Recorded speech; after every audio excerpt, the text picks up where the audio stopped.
آخر 27ویں شب کو ہی کیوں شب قدر تسلیم کیا جاتا ہے؟ حضرت ابن عباس نے حضرت عمر رضی اللہ عنہ سے کہا، میں نے طاق عدود پر تو 7 سے زیادہ کسی طاق عدد کو لائق اعتبار نہیں پایا۔ پھر جب 7 کی عدد پر غور کیا تو آسمانوں کو بھی 7، زمین کو بھی 7، رات کو بھی 7، دریا بھی 7، صفا مروہ کے درمیان سعی بھی 7 بار ہے، خانہ کعبہ کا طواف بھی 7 بار ہے، رمی جمار بھی 7 بار، انسان کی تخلیق بھی 7 اعضاء سے ہے، اس کے چہرے میں بھی 7 سوراخ ہیں، قرآن مجید میں ہا میم سے شروع ہونے والی صورتیں بھی 7 ہیں، سورہ الحمد کی آیات 7 ہیں، قرآن پاک کی قراتیں 7 ہیں، نیز منزلیں بھی 7 ہیں، سجدہ بھی 7 اعضاء سے ہوتا ہے، جہنم کے دروازے 7 ہیں، جہنم کے نام 7 ہیں اور اس کے درجے بھی 7 ہیں، اصحاب کہف 7 دن کی مسلسل اور لگاتار آندھی سے قوم عاد ہلاک ہو گئی، حضرت یوسف علیہ السلام 7 سال جیل خانہ میں رہے، بادشاہ مصر نے خواب میں جو گائیں دیکھی تھیں وہ 7 تھیں، قحط کے بھی 7 سال تھے اور ارزانی کے بھی 7 سال، پنجگانہ نماز کے فرائض کی رکعتیں بھی 17 ہیں۔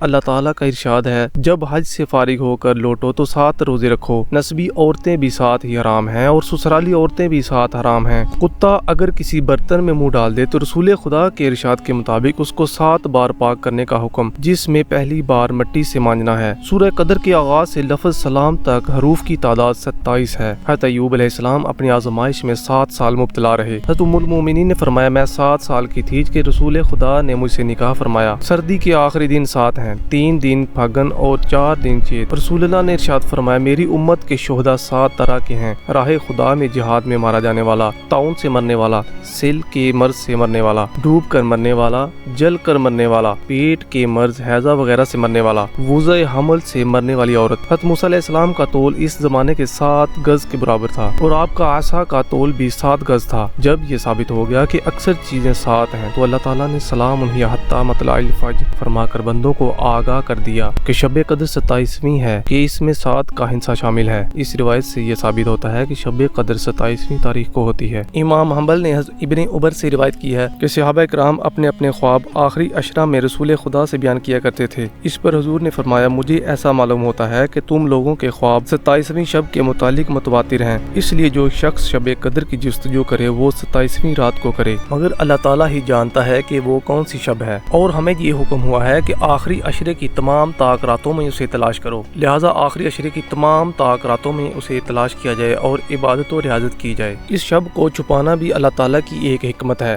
اگر اس میں حکمت نہ ہوتی تو ہم کو بتا دیا جاتا کہ کون سی رات لیلۃ القدر ہے۔